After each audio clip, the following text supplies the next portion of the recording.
Let's talk about how to take care of a kitten with a broken leg. Kittens obviously get into much more trouble than adults do usually.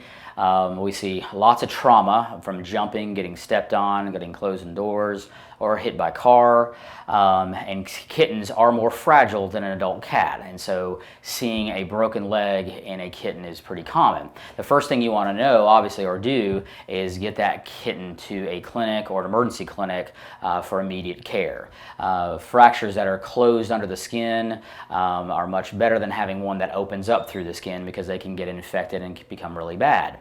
But what happens and how to take care of a kitten is essentially aftercare. So after going to a clinic, if a cat has a broken leg, generally it's either going to have surgery or it's going to have a splint or cast. Now, splint and cast care is very important, especially after they go home. They need strict rest for these bones to heal after a fracture. Usually that may be anywhere from 4 to 6 weeks. Kittens heal pretty quickly. But in that meantime, they're going to have a splint or cast on, usually with some sort of bandage material.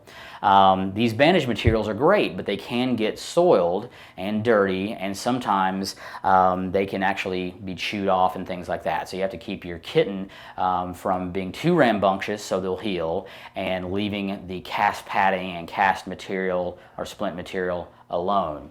And so check with your veterinary clinic, because there are going to be other things like pain medication associated with them.